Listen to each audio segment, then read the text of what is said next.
औज़ुबिल्लाहिमिनश्शैतानिर्रजीम बिस्मिल्लाहिर्रहमानिर्रहीम। मेरा नाम है मोहम्मद अली और आप देख रहे हैं प्रोग्राम खबर के साथ। जनाब वाला सीएनजी एक ऐसे मामलात इख्तियार करने जा रहा है क्योंकि जाहिर सी बात है नवंबर का महीना है। नवंबर के महीने के अंदर वाज़े तौर पर यह ऐलान बबागी दहल कर दिया गया है कि आगे आने वाले वक्तों में जो गैस का बहरान है वो संगीन सूरत हाल इख्तियार कर जाएगा। अब इस तमाम तर सूरत हाल के अंदर मईशत की बदहाली मुमकिन है, बल्कि मुमकिन क्या ये बात तय हो चुकी है कि इस महीने जितनी भी सनतें लगी हुई हैं, जितने भी मामलात देखे जा रहे हैं कारोबारी सतह पर, जितनी मईशतें काम कर रही हैं, उन तमाम तर सूरत हाल के अंदर एक बड़ा ब्रेक लगने वाला है। और इस तमाम तर सूरत हाल में सबसे ज्यादा सीएनजी ओनर्स एसोसिएशन की जानिब से आवाज उठाई जा रही है। उन्होंने पेट्रोलियम डिवीजन का दौरा भी किया है, वहां पर जाके उन्होंने मुज़ाकरात भी किए हैं, मामलात भी रखे हैं, लेकिन इसके बावजूद भी अब तक हुकूमत की जानिब से इस तमाम तर सूरत हाल के ऊपर कोई मैकेनिज्म या कोई हिकमत अमली दिखाई नहीं देती। इसी पर बात करेंगे। हमारे साथ मौजूद हैं, किसी तारुफ के मोहताज नहीं है, सीएनजी ओनर्स एसोसिएशन के चेयरमैन हैं मलिक खुदाबख्श साहब। बहुत शुक्रिया मलिक साहब, आपने अपना कीमती वक्त इनायत किया। मलिक साहब, क्या कहना पसंद करेंगे सूरत हाल के अंदर? आपने पेट्रोलियम डिवीजन का दौरा भी कर लिया सर, मामलात भी वहां रख दिए, क्या चीजें सामने आई हैं हुकूमती सतह पर? अस्सलाम वालेकुम। सबसे पहले तो मैं आपका शुक्रिया अदा करता हूँ कि आपने मुझे मौका दिया। बात इस वक्त सीएनजी की तो मामलात जो है वो बहुत भयानक सूरत अख्तियार कर गए, क्योंकि इस वक्त जो सीएनजी का जो सर्दियों में आपको पता है कि दिसंबर जनवरी में तो बिल्कुल ही लॉकडाउन होता है जी, और उससे पहले ही सीएनजी जो है वो गायब हो गई है। उसकी वजह ये है कि ये डोमेस्टिक को दे रहे हैं जी, फरियादियों को इंडस्ट्री को दे रहे थे, और ये सीएनजी के लिए तो टोटली आप देख रहे हैं कि रोज बंद होती है सीएनजी, हफ्ता हफ्ता 10-10 दिन, और आगे भी कोई उम्मीद नहीं है, क्योंकि आपने प्राइम मिनिस्टर साहब के बयानात भी सुने हैं कि आगे काफी मुश्किल वक्त आ रहा है। तो बात यह है कि इस वक्त आप डिमांड भी आपकी बहुत बढ़ रही है, इंडस्ट्री में आप कोई दे रहे हैं और उसको डोमेस्टिक को भी दे रहे हैं, लेकिन आप बहुत सारे सेक्टर हैं। एक तो सर्दियां आ जाएंगी तो और प्रेशर डाउन हो जाएगा और जो टोटली बंद हो जाएगी, और इंडस्ट्री को तो सूरत हाल नहीं है, इसलिए नहीं है कि पैदावार में भी कमी हो गई है और कंजप्शन भी बढ़ी हुई है। और ये RLNG का रिप्लेसमेंट था, जबकि सीएनजी स्टेशनों को इन्होंने सीएनजी के बजाय RLNG पे कन्वर्ट कर दिया था, और इन्होंने उस वक्त गैस कंपनियों ने गवर्नमेंट पे प्राप्त इंश्योरेंस कराई थी सारी एसोसिएशंस पे कि जी आप RLNG पे आ जाएं और आपको ये जो लोड शेडिंग होती है 2-3 दिन वो नहीं हुआ करेंगी, पूरे महीने आपको गैस मिला करेगी। हमने अपने मेंबरान को कन्विंस किया, उनकी मीटिंग की सारी एसोसिएशन ने, और हमने सुई गैस से मीटिंग करके लोगों को तैयार किया और वो सीएनजी के बजाय RLNG पे कन्वर्ट हुए। तो कोई 1 महीना 1.5-2 महीना तो वो चलता रहा कि लोड शेडिंग भी नहीं हो रही थी और वो मिल रही थी, लेकिन उसके बाद फिर ये लोड शेडिंग भी शुरू हो गई और वो जो उनकी कमिटमेंट थी हमारे साथ वो भी उन्होंने डिसऑन कर ली। और प्रॉब्लम ये है कि जी हमें प्रॉब्लम आ रही है, वो प्रॉब्लम ये आ रही है कि इन टाइम पे गवर्नमेंट ने वो नहीं कर सकी, उसकी वजूहत तो हमें नहीं पता है, तो गवर्नमेंट ही जानती है, लेकिन इन टाइम वो टेंडर नहीं कर सकी और इन टाइम वो RLNG बुक नहीं कर सकी। ये एक तरीका होता है कि पहले टेंडर होता है, फिर वो कोटा रिजर्व किया जाता है, खरीदी जाती है, फिर उसके लिए वेसल जो है वो अरेंज किए जाते हैं, उसका फिर शेड्यूल डिलीवरी शेड्यूल होता है, वो शेड्यूल के मुताबिक क्या जाते हैं, वो फिर अनलोड करते हैं टर्मिनल में, उसका भी तरीका कार होता है। वो सारे तरीके गड़बड़ हो गए, उसकी वजह से गवर्नमेंट को प्रॉब्लम आ गई और इन्होंने फिर महंगी खरीदी तो उसको पास ऑन किया गैस स्टेशनों पे, सीएनजी स्टेशनों पे, तो वो पेट्रोल से भी महंगी हो गई और उसके बाद फिर मिल भी नहीं रही।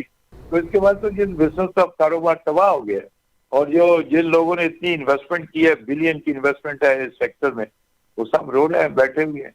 अब आगे मैं आपको फोरसी कर रहा हूँ कि नवंबर दिसंबर में तो जनवरी तक तो आप भूल जाइए सीएनजी को, लेकिन मलिक साहब फिर मसले का हल क्या निकलेगा? ये भी तो सूरत हाल है। आप भी अगर पेट्रोलियम डिवीजन में, कल आपसे राब्ता हुआ था, आपने कहा मैं पेट्रोलियम डिवीजन में मौजूद हूं और वहां पर मीटिंग हुई है। सर वहां पे कोई मौक़िफ़ ऐसा आया हो जिससे आप लोग अपने आंसू साफ करने के लिए कादिर दिखाई दिए? वो कल जो मीटिंग थी, वो मीटिंग थी सीएनजी की मीटिंग तो हम पहले कर चुके हैं और गवर्नमेंट से हम बात कर चुके हैं। कल जो मीटिंग थी वो पेट्रोलियम के डीलर मार्जिन की और उसकी मीटिंग थी। अच्छा, तो जो आपकी पहले मीटिंग हुई है सीएनजी के हवाले से, मलिक साहब उसके हवाले से थोड़ा सा बताइएगा सर। उससे पहले जो मीटिंग हमारी हुई थी उसमें यही था कि थोड़ी सी देर तकलीफ है और सप्लाई आ जाएगी तो ठीक हो जाएगी, लेकिन वो सप्लाई आने के बजाय भी वो ज्यादा सूरत हाल खराब हो गई कि डिमांड ज्यादा है और सप्लाई नहीं, कम है। तो डिमांड एंड उसकी सप्लाई और डिमांड का इश्यू खड़ा हो गया है, जिसकी वजह से ये इनको गैस कंपनियों को भी और गवर्नमेंट को भी प्रॉब्लम हो रही है और उसकी वजह से हमारा इंडस्ट्री तो बंद हो गई है, तकरीबन बंद है। आप कहीं भी जाए आपको सीएनजी स्टेशन कोई अगर चल भी रहा है तो फिजिबल ही नहीं है। फिजिबल इसलिए नहीं है कि गैस इतनी महंगी हो गई है, पेट्रोल से ज्यादा महंगी है और कौन लेगा, अगर लेगा भी तो जो स्टेशन ऑनर है वो उसको मारा ही नहीं खाता। तो बहुत लोगों ने बंद कर दिया है। कोई शाज़ा नाज़र किसी की जमीन अपनी है उसको किराया नहीं देना या कोई ऐसी बात है तो 2-4 स्टेशन चल रहे हो, तो मैं नहीं समझता। वरना ये देखिए, इस इंडस्ट्री ने गवर्नमेंट को जब ये इंडस्ट्री डेवलप की गई थी तो उस वक्त ये था कि एनवायरनमेंट क्लीन होनी चाहिए जी, और एनवायरनमेंट क्लीन हो। और फिर दूसरा ऑब्जेक्टिव ये था कि फॉरेन एक्सचेंज कम करें, जो हम पेट्रोल पे डॉलर खर्च करते हैं उससे कमी है।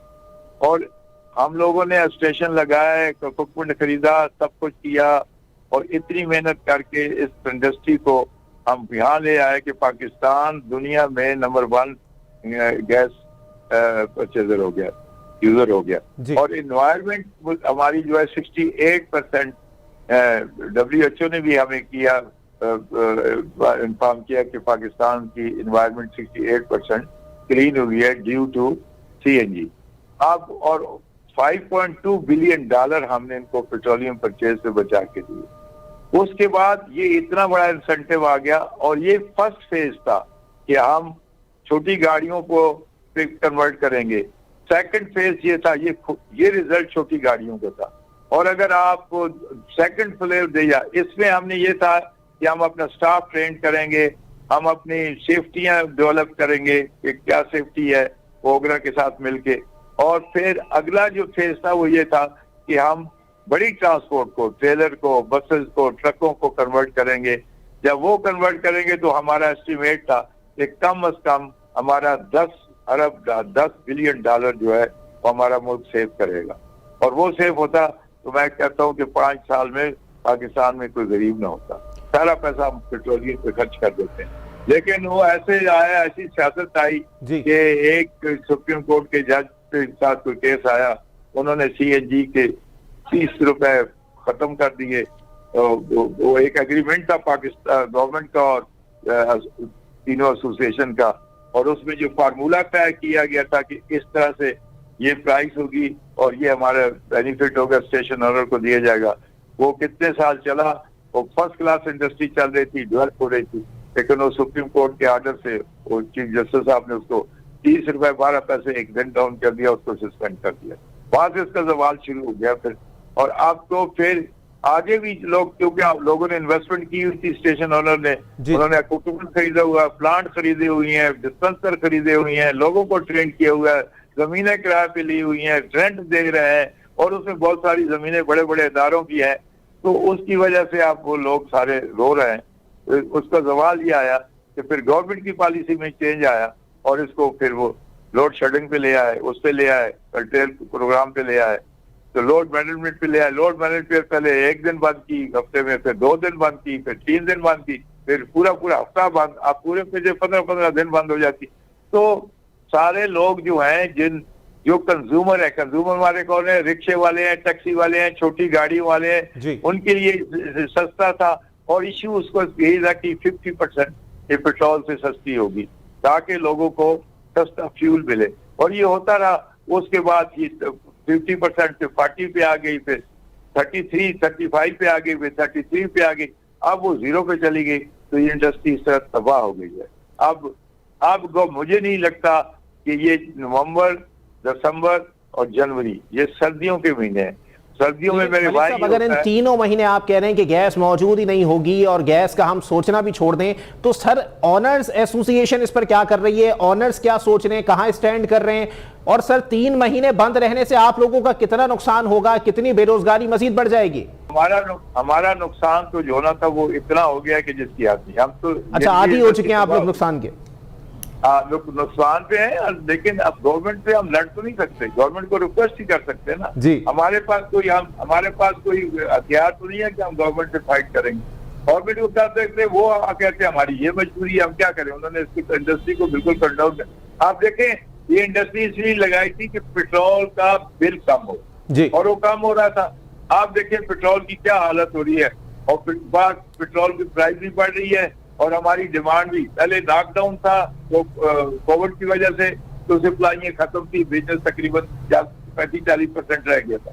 अब जैसे ही इन्होंने थोड़ा थोड़ा खोला है तो बिजनेस शुरू हुआ है, तो डिमांड शुरू होगी। इस तरह सारी दुनिया में ये आप जो देख रहे हैं प्राइस बढ़ रही है, ये इसलिए बढ़ रही है कि दुनिया में भी सेल बढ़नी शुरू हुई है।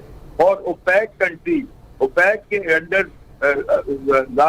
जितनी प्रोड्यूसर कंपनी है जो तेल निकालती हैं, उनका एक रूल है कि उन्होंने एक कम किया हुआ है। जब बहुत स्लैब आ गया था तो सारी सेलें बंद हो गई थी, तो वो अब ओपेक की मीटिंग होगी, उस पे प्रोड्यूसर कंपनियां आएंगी, वो जब कंट्रीज आएंगी वो अपनी प्रोडक्शन बढ़ाएंगी, तो ये सब ये प्राइस जो इंटरनेशनल है ये नॉर्मल होनी शुरू होगी। अभी तो ये ऊपर जाएगा। कभी ओपेक की मीटिंग होने के लिए एजेंडे के लिए 15 दिन एजेंडे के लिए चाहिए और 15 दिन उसको मीटिंग के लिए चाहिए, तो 1 महीना हमें और इंतजार करना। सर 1 महीना किस तरह इंतजार करेंगे? और 1 महीने के बाद आप लोगों को कैसे इस बात का इल्म है या इस बात का यकीन है कि हालात बेहतर होंगे आप लोगों के हक में? नहीं देखिए, हमें यकीन कोई नहीं है, इसलिए कि गैस तो 3 महीने आपको नहीं मिलनी है। अच्छा। ये हमें पता है। और 3 महीने अगर हमारी गवर्नमेंट खरीदने जाएगी, इंटरनेशनल मार्केट में RLNG खरीदने जाएगी, तो देखिए सर्दियों में जो लोग ठंडे मुल्क हैं वो अपनी हीटिंग करते हैं, वो किस से करते हैं? गैस से करते हैं, फर्नेस ऑयल से करते हैं और डीजल से करते हैं। तो ये सारी प्राइसें बढ़ जाती हैं सर्दियों में। क्यों? कि उनकी कंजप्शन बढ़ जाती है, कि वो जो ठंडे मुल्क है वो मजबूर है खरीदे। हर मुल्क में हमारी तरह गैस मौजूद नहीं, अल्लाह ने नहीं दी हुई है, हमें दी हुई है। अब यहाँ जो गैस होगी वो कोयटा में चली जाएगी, जो बचेगी। क्यों? कि वहां अगर गवर्नमेंट को गैस मुहैया नहीं करती डोमेस्टिक को, तो पॉलिटिकल इशू बनेगा। वहां बहुत सर्दी होती है। और फिर पंजाब में भी इसी तरह से होगा कि डोमेस्टिक में चली जाएगी। कमर्शियल को, CNG को तो भूल ही जाए, कमर्शियल को भी कट डाउन हो जाएगी, इंडस्ट्री को भी कट डाउन। ये बड़ी सूरत हाल खराब है। ये प्राइम मिनिस्टर साहब भी बता रहे हैं और अपनी तकरीर में भी बता रहे हैं, और हम भी आपको बता रहे हैं कि that is a very very dangerous period of this. नवंबर, दिसंबर और जनवरी सर्दियों के जो महीने हैं, इसमें एज यूजुअल भी गैस की सप्लाई कम हो जाती है और लोड शेडिंग पे आ जाते हैं, लोड मैनेजमेंट पे गवर्नमेंट आ जाती है, कंपनियां आ जाती हैं। लेकिन इस दफा तो उससे ज्यादा भयानक लग रहा है, क्योंकि ये गर्मियों में इससे आपकी गैस गायब हो गई है, तो सर्दियों में कहाँ से मिलेगी आपको? ये हमारा तजर्बा तो ये कह रहा है। हाँ, ये दूसरी बात है कि गवर्नमेंट कोई स्पेशल अरेंजमेंट कर ले और RLNG ले आए और RLNG पे इंडस्ट्री को भी दे दे और इनको बिजली कंपनियों को भी दे दे, फिर कोई CNG के लिए बच जाए। लेकिन मेरी कोई उम्मीद नहीं है। लेकिन मलिक साहब आप कह रहे हैं कि जी अगर स्पेशल अरेंजमेंट हो जाए हुकूमत की तरफ से, सर मौजूदा दौर के अंदर ये गुंजाइश या ये वसाइल जो है वो हुकूमत के पास मौजूद है कि वो स्पेशल अरेंजमेंट कर सकें? नहीं, गवर्नमेंट के पास जो हम समझ रहे हैं कि इतने वसाइल नहीं है। अच्छा, कि कोई आउट ऑफ द वे जाके और कोई बड़े कार्गो खरीद लें और महंगे कार्गो खरीद लें।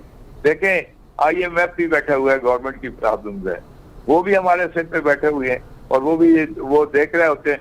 देखिए ये सब कुछ जो कुछ हो रहा है आपको सामने देख रहे हैं, ये गवर्नमेंट की भी मजबूरी है ना कि वो IMF से के थ्रू अगर कोई काम हो रहा है तो फिर उनकी माननी भी पड़ती है गवर्नमेंट को भी। तो अब आप ये सूरत हाल ये जैसी आप दुआएं कर सकते हैं कि अल्लाह ताला इस मुल्क के लिए हमारे इस मुल्क के लिए, हमारे अवाम के लिए कोई अच्छी सूरत हाल पैदा करे, कहीं गैरी मदद आए और हमें ये हमारे जितने फाइनेंशियल मैटर हैं और जितने गैस के और पेट्रोल की मैटर है, ये अल्लाह ताला सॉल्व करे, वरना ये हमारे लिए तो अब कारोबार चलाना, सीएनजी तो समझो खत्म होगा।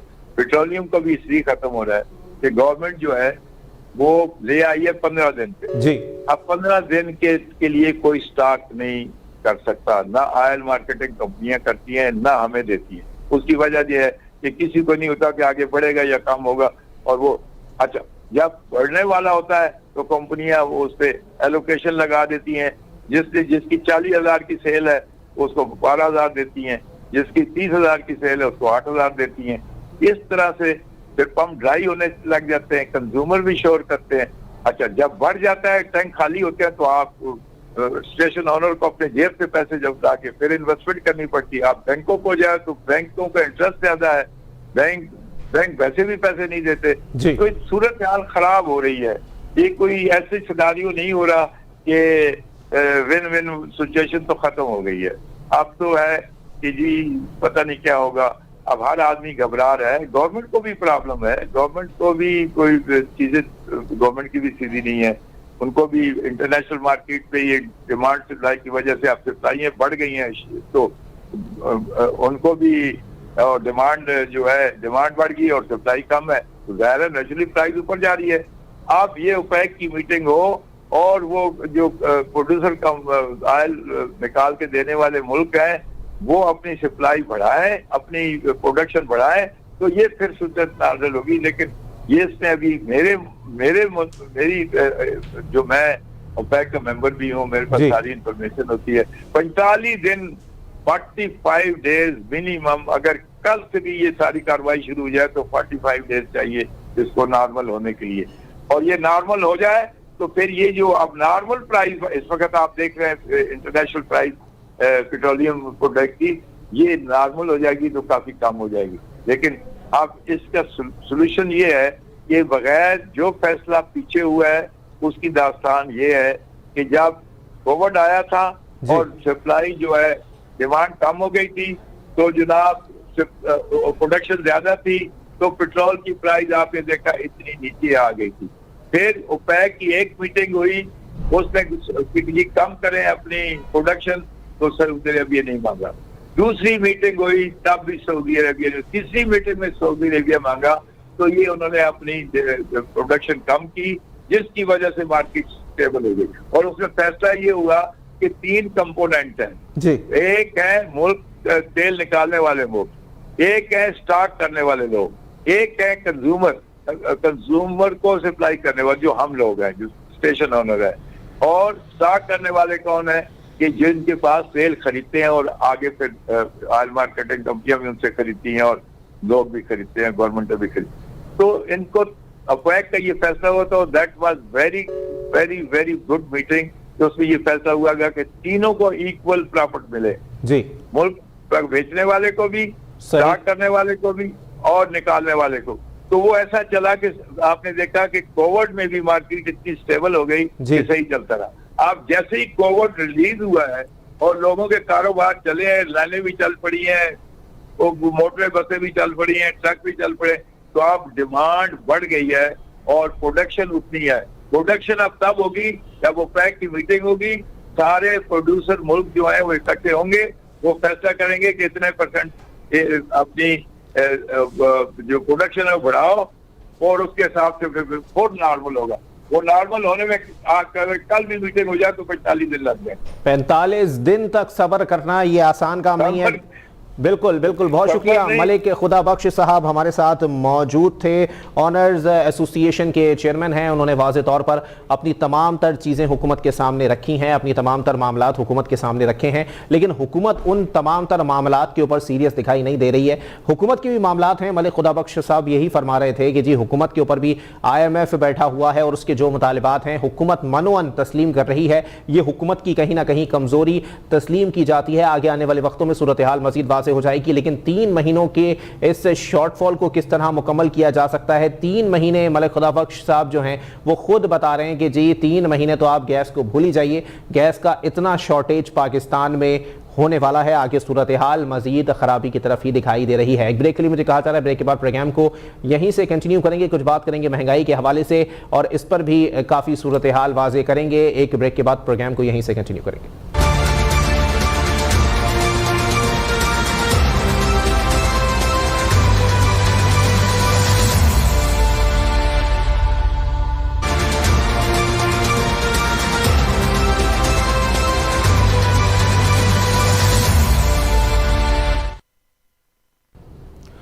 वेलकम बैक नाज़रीन, प्रोग्राम के सिलसिले को आगे बढ़ाएंगे और अब कुछ बात करेंगे सबसे बड़े इशू के हवाले से, क्योंकि पाकिस्तान में मुसलसल यही इशू सबसे बढ़ता जा रहा है और इस पर कोई चेक एंड बैलेंस नहीं है। हुकूमत के इस पर कोई इकदामात नहीं है और इस पर मजीद कहा जा रहा है कि आगे आने वाले वक्तों में मजीद 6 माह के अंदर मजीद तबीयतें हरी कर दी जाएंगी। मैं बात कर रहा हूं महंगाई के हवाले से, जिससे आवाम सबसे ज्यादा परेशान है। अगर मौजूदा हुकूमत कोई छोटा मोटा नुक्कड़ में भी कोई छोटा ऐसा काम कर रही है जो कि बहुत अच्छा है, पॉजिटिव है पाकिस्तान के लिए, तो वो तमाम काम इस महंगाई के बोझ तले दबते जा रहे हैं। इस पर हुकूमत की कोई पॉलिसी नहीं है। हुकूमत ने कल प्राइम मिनिस्टर साहब ने खुद आवाम से खिताब किया और कह दिया कि जी 120 अरब रुपए सिक्का राइजुल वक्त मैं पैकेज का ऐलान कर रहा हूं, रिलीफ पैकेज होगा। लेकिन आज ये सूरत हाल देखने में आई है कि 2 हफ्तों के दौरान चीनी की कीमतों में जो है वो बाकायदा तौर पर 38 रुपए तक का इजाफा भी देखने में आ रहा है, लेकिन इस पर अब तक कोई आवाज नहीं उठाई गई। बल्कि इतलात ये भी हैं कि पाकिस्तान तहरीक इंसाफ के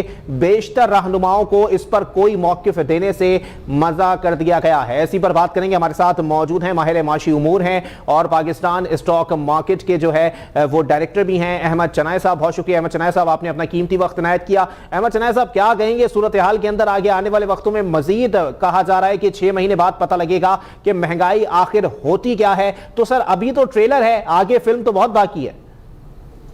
बिस्मिल्लाहिर्रहमानिर्रहीम। देखें, बिल्कुल आपने सही कहा है। 6 महीने बाद की सूरत हाल को अगर खौफगीर बना के पेश किया गया है और कहा गया है कि बिजली के रेट भी बढ़ेंगे, पेट्रोल के रेट भी बढ़ेंगे, तो मैं समझता हूँ कि आम आवाम जो है उसका बेड़ा गर्क है, उसको जो है सांस लेने का भी मौका नहीं मिलेगा।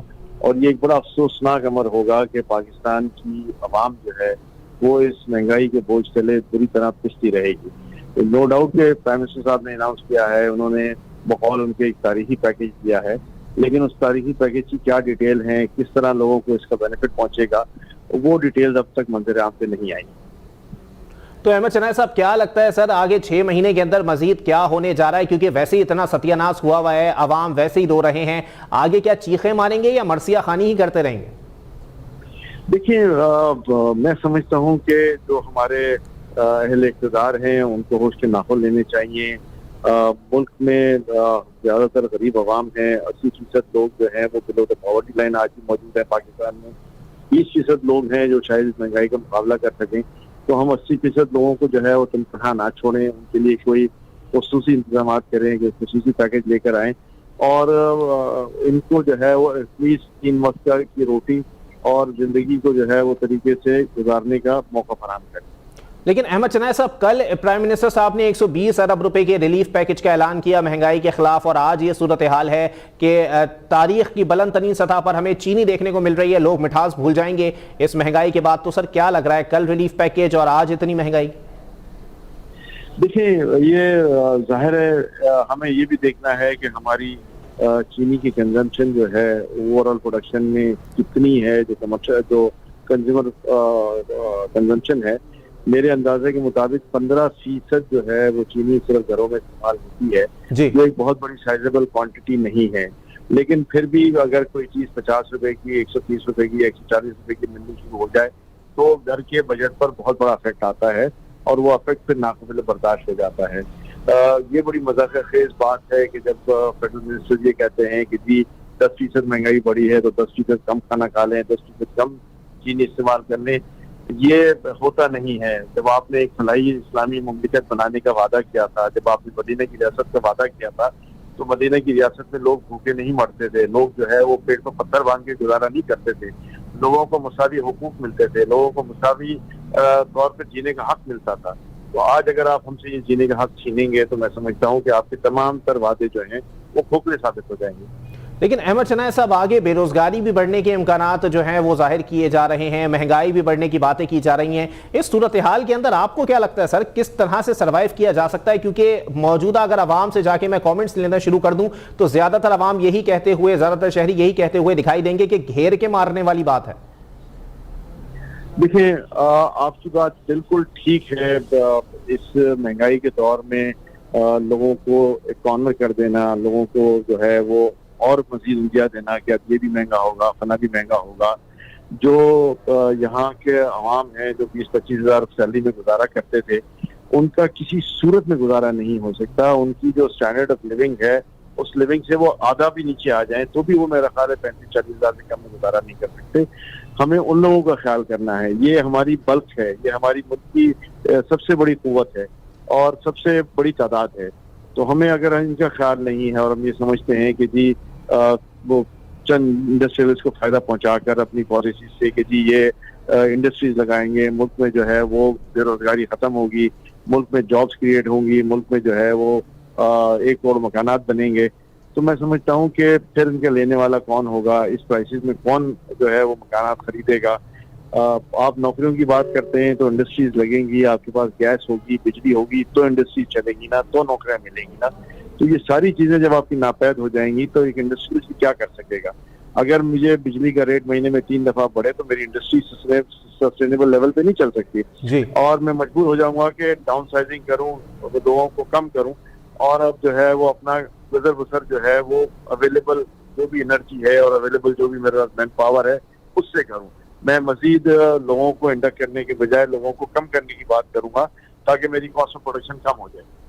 लेकिन अहमद शनाया साहब, अगर यही सूरत हाल रही तो देखें, एक जानिब महंगाई बढ़ रही है, दूसरी जानिब लोगों का मयार जिंदगी बुलंद नहीं हो रहा, लोगों के वसाइल नहीं बढ़ाए जा रहे। ये तमाम चीजें आपस में इंटरलिंक होती हैं। अगर किसी एक चीज का पलड़ा जो है वो ज्यादा भारी कर दिया जाए सामान डाल डाल के, तो एक जानिब आके तराजू टूट जाएगा। क्या लग रहा है सर, कोई मतलब लोगों के वसाइल में इजाफा नहीं है, लोगों की इनकम या मयारी जिंदगी बेहतर करने के लिए कोई इकदाम नहीं है, महज रिलीफ पैकेज या एहसास कार्ड किसी मसले का हल दिखाई नहीं देता? देखिए, ये रिलीफ पैकेज, ये एहसास प्रोग्राम, ये सारी वक्ती चीजें हैं जी। आपने 1 महीने का राशन दे दिया, 125 अरब की आपने बात की, 1100 अरब की आपने बात की, ये सिर्फ 1 टाइम रिलीफ है, 2 टाइम रिलीफ है। लॉन्ग टर्म में आप इसको नहीं चला सकते। लॉन्ग टर्म में आपने लोगों को खैरात नहीं देनी बल्कि कमाना सिखाना है, लोगों को अपने पैरों पे खड़े होना सिखाना है। और जब तक ये इस महंगाई का इलाज जो ये है कि आपकी जो कॉस्ट ऑफ लिविंग है वो तो चलो बढ़ गई है, लेकिन आपकी सैलरीज जो है वो उसके साथ मैच करनी चाहिए। वो सैलरीज जब तक मैच नहीं करेंगी आप इस गंभीर सूरत का सामना करते रहेंगे। 17,500 से 20,000 गवर्नमेंट ने मिनिमम पे रेज किया, सिंध गवर्नमेंट ने 17.5 से 25 किया। मैं समझता हूँ ये दोनों लेवल जो है वो नाकाफी है आज के दिन में। आज के दिन में ये किसी तरह भी लेवल जो है वो 35-40 हज़ार से कम नहीं होना चाहिए। लेकिन अहमद शनाया साहब, मसले का कोई हल दिखाई दे रहा है आपको आगे आने वाले वक्तों के अंदर? अगर हुकूमत जो है वो उन इकदामात को उठाए जो इकदामात जो हैं वो उठाने चाहिए, जो कि हुकूमत नहीं उठा रही है किसी भी तौर पे, आपको क्या लगता है सर, मसले का कोई हल निकल सकता है? मसले का बिल्कुल हल है। मैंने कहा कि लोगों की पे स्केल को बढ़ाना पड़ेगा। जो इस वक्त बड़े बड़े इंडस्ट्रियलिस्ट ने रिकॉर्ड मुनाफा किया है, जो स्टॉक एक्सचेंज की कंपनीज बता रही हैं, उस मुनाफे में से इनको भी शेयर देना पड़ेगा।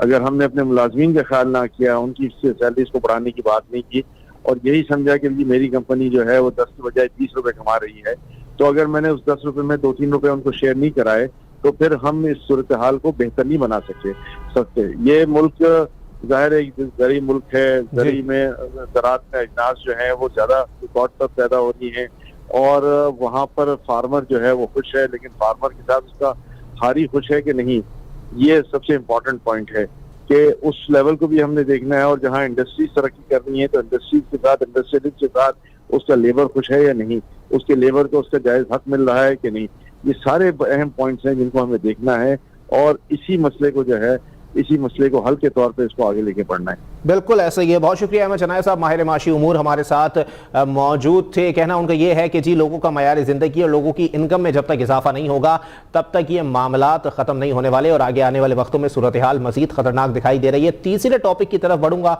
जाहिर सी बात है, नया दौर है, नई हुकूमत है, नया पाकिस्तान है और सबसे बड़ी बात यह कि नए इंकिशाफात सामने आ रहे हैं। गुज़िश्ता रोज़ सेनेट की कायमा कमेटी बराए ख़जाना में एक अहम शिकायत मौसूल हुई है है। और यहां पर लतीफा ये है, मुज़हका खेज बात यह है कि यह शिकायत नेशनल अकाउंटेबिलिटी ब्यूरो के खिलाफ मौसूल हुई कि जी जितने जो है वो वसूलियां नेशनल अकाउंटेबिलिटी ब्यूरो की जानिब से की गई हैं, नैब की जानिब से की गई हैं, उसमें तकरीबन अगर उसका जो है वो मवाजना कर लिया जाए, उसका एक फिगर निकाल लिया जाए तो जी 821 अरब 40 करोड़ रुपए की जो है वो रिकवरी की गई है नैब की जानिब से। लेकिन वजारत खजाना की जानिब से यह शिकायत तब मौसूल हुई जब मौसूफ फरमाने लगे कि जी 6 अरब रुपए उसमें से खाली जमा हुए हैं कौमी खजाने के अंदर, बाकी 815 अरब रुपए कहां चले गए इस पर अब तक किसी ने बात नहीं की है। बल्कि वजारत खजाना की जानिब से यह तक कहा गया कि जब हम नैब में इसका सवाल पूछते हैं या नैब में इस मामले के ऊपर आवाज उठाते हैं तो वहां से आंखें दिखाई जाती हैं। अगर यही मामला चलते रहे तो आगे मामला क्या दिखाई देंगे, इसी पर बात करेंगे। हमारे साथ इस्लामाबाद से मौजूद हैं सीनियर सहाफी हैं, किसी तारुफ के मोहताज नहीं है, सैयद ओन शाह शिराजी साहब। बहुत शुक्रिया ओन भाई, आपने अपना कीमती वक्त नायत किया। ओन भाई क्या कहेंगे सर, अकाउंटेबिलिटी की बातें होती हैं और अकाउंटेबिलिटी की यह हालत है सर कि जी 815 अरब रुपए कौन सा जानवर लेकर निकल गया, समझ नहीं आया। हाँ जी, देखिए बिल्कुल ये सूरत हाल जो है बड़ी अजीबोगरीब है कि जो दूसरों के एहतसाब करेंगे उनके एहतसाब कौन करेगा। पाकिस्तान में ये एहतसाब का वो वाहिद इदारा है जिसका एहतसाब करने वाला कोई नहीं। वज़ारत खजाना के हुकाम से जब पूछा गया कि आपने नैब से नहीं पूछा कि पिछले 21 सालों में आपने जो पैसे इकट्ठे किए वो किधर गए, तो उन्होंने कहा हम डरते हैं, हम खौफज़दा है। यहाँ पे जो बंदा बात करता है, जो सरकारी अफसर बात करता है, उस पर केस बना दिए जाते हैं। तो यकीनी तौर पर फिर इसी तरह ही होगा। 821 अरब रुपया यानी 8 खरब 21 अरब रुपया जो पाकिस्तान के जो डेवलपमेंट बजट है एक साल का, उससे ज्यादा बनता है, उसका 1.5 गुना बनता है। इस बार हमारा तकरीबन 5-5.5 खरब डेवलपमेंट बजट था। तो वो कौन ले गया, किस तरह ले गया? खान साहब क्लेम करते हैं जी हमारे दौर में सबसे ज्यादा रिकवरी हुई। अगर आपके दौर में रिकवरी हुई तो वो पैसा कहाँ पे है? अब वजारत खजाना को सिर्फ 6 अरब रुपया जो है वजारत खजाना कहता है हमारे पास आया है। तो बाकी वो सारा पैसा, वो जैसे पहले आप ने कहा था कि वो झुमके गए किधर है, किसके पास है, यहाँ पे कैमा कमेटी वाज़ेह तौर पे कहती है हम चेयरमैन नैब को नहीं बुला सकते। तो भाई यहाँ पे आप कहते हैं कि जी फलान लेके भाग गया, फलान लेके भाग गया, ढूंढने कौन लेके भाग गया? किसने बैंकों में रखे? कौन मुनाफा कमाता रहा उससे? किसने जेबें भरी? कौन उसको डॉलरों की शक्ल में रखता रहा? किसने डॉलरों से मुनाफा कमाया? ये वो सारे सवाल हैं जिनके जवाब अभी जो है वो पूछे जाने चाहिए। लेकिन ये खुरा जिस तरफ जा रहा है ना जी, उस तरफ सवालात कम ही पूछे जाते हैं। लेकिन ओन भाई अगर सूरत हाल को मुकम्मल तौर पर देख लिया जाए, 815 अरब रुपए कोई छोटी अमाउंट नहीं होती सर। आम आदमी के तौर पर पूछ लेता हूं आपसे सर, इतना पैसा रखेंगे का? देखिए वज़ीर-ए-आज़म इमरान खान ने एक जो है वो पैकेज दिया था जी, वो 120 अरब रुपए का है जी, बिल्कुल गुज़िश्ता रोज ही दिया है, बिल्कुल 700 गुना ज्यादा, उस पैकेज से भी 700 गुना ज्यादा पैसा है। अब ये तो मतलब देखने वालों ने देखना है ना। इमरान खान कहते हैं मैं एहतसाब के लिए आया हूँ, और वो बीबी फातिमा की मिसालें देते थे, हजूर पाक की मदीने की रियासत बना रहे थे। तो भाई जो मदीने की रियासत बनाने के दावेदार हैं उनके इम्तिहान शुरू है। पहले तो सारे इम्तिहानों में फेल हो चुके हैं। ये पिंडोरा लीक्स में आपने कहा कि हम जनाब अपने गुजरात को ये करेंगे, जनाब एक पूरी तहकीकाती सेल बना दिया है। कहाँ गया वो तहकीकाती सेल? किसको बुलाया गया? वो शौकत तरीन साहब वो वहीं पे बैठे हुए हैं, वो दीगर लोग, वो अलीम खान, वो सारे वहीं पे बैठे हुए हैं। तो ये इसी तरह अवाम के साथ कभी आटे के नाम पे जो है वो कार्रवाई डाली जाती है, कभी कोई जो है वो गंदम के नाम पे दिहाड़ी लगाया जाता है, कोई चीनी के नाम पे दिहाड़ी लगाया जाता है। कल कहते हैं जी महंगाई कम करूंगा, आज चीनी 20 से 25 रुपए पर केजी महंगी होगी। तो मेरा नहीं यार ये पैसे वापस आएंगे। जिनके पेटों में ये पैसे जाते हैं ना, उनके पेट इतने बड़े हैं ना, जो जाहिरी भी बड़े हैं और वैसे भी बड़े हैं जी, तो उन पेटों से पैसे वापस आना मुमकिन नजर नहीं आ रहा। लेकिन शिराजी साहब देखिए बात यहां पर यही आ गई कि जी मुशर्रफ साहब का जो राइज किया हुआ कानून था कि अकाउंटेबिलिटी करने वालों को भी अकाउंटेबिलिटी का सामना करना पड़ सकता है, अब वो कानून तो कहीं दिखाई नहीं देता। आगे आने वाले वक्तों में ये सूरत हाल मजीद वाज़ेह हो जाएगी कि जितनी एस्टैब्लिशमेंट स्ट्रांग है उतना ही नैब या इस किस्म के दीगर इदारे स्ट्रांग हो जाएंगे। अली मैं आपको एक बड़ी सिंपल सी बात बताता हूँ कि चेयरमैन नैब को कैमा कमेटी तलब नहीं कर सकती। किसी कैमा कमेटी में इतनी ताकत नहीं है कि उसने चेयरमैन नैब को बुलाया हो। कल भी जब ये खजाना की कैबिनेट कमेटी का इजलास हो रहा था, सलीम मांडवी वाले ने कहा नहीं आएंगे, वो आप नहीं बुला सकते। जब इदारे मजबूत ना हो, जब इदारों के लोग मजबूत ना हो, जब ये पता हो, चेयरमैन साहब ने एक बार बैलेंस का जो है वो दिया था जनाब बयान कि हम बैलेंस करेंगे, फिर एक बयान आया कि अगर हम पकड़े तो हुकूमतें गिर जाएंगी। तो ये वो सारी बातें हैं जो वाज़ेह तौर पे है, फेस वैल्यू पे है। तो अब इमरान खान साहब जो है वो आहिस्ता आहिस्ता ना हर गुजरते लम्हे के साथ इमरान खान साहब के इत्तेसाब वाला जो मंत्रा है ना, वो मंत्रा उसकी हकीकत सब लोगों के सामने आती जा रही है। सर तो मालूम पड़ता जा रहा है कि वो सिर्फ महज नारा था। हमने पंडोरा लीक्स में देख लिया, वो नारा लगा, हम अब देख रहे हैं। यानी 815 अरब रुपया, ये इस मुल्क की और इस मुल्क की तारीख की इतनी बड़ी डकैती है कि इससे पहले इतनी बड़ी डकैती नहीं हुई है।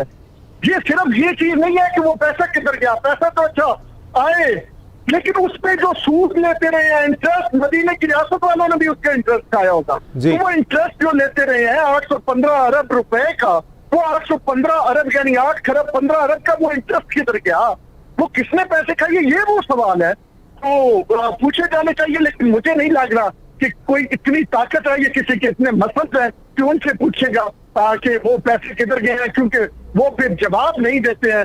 फिर जब जवाब नहीं मिलता है तो उससे बेहतर समझते हैं कि सवाल पूछे ही ना। अच्छा और शिराजी साहब देखिए, बात दरअसल ये है, पहले दिन से सहाफत में एक बात सुनता हुआ आ रहा हूं कि जज जनरल और मौलवी के खिलाफ हम कोई बात नहीं कर सकते वरना कोई ना कोई चीज खतरे में आ जाती है।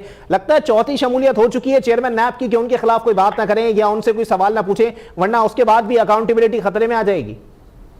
देखिए चेयरमैन नैब तो जज भी रहे हैं ना, इसलिए वो तो जस्टिस रिटायर है ना, वो सिर्फ एक चेयरमैन नैब तो नहीं ना, वो तो अहमदाबाद कमीशन के भी एक्ट बनाए गए थे। बिल्कुल, वो सिर्फ ये नहीं, उन्हें तो मिसिंग पर्सन का भी एक्ट बनाया गया था, वो जो कमीशन था।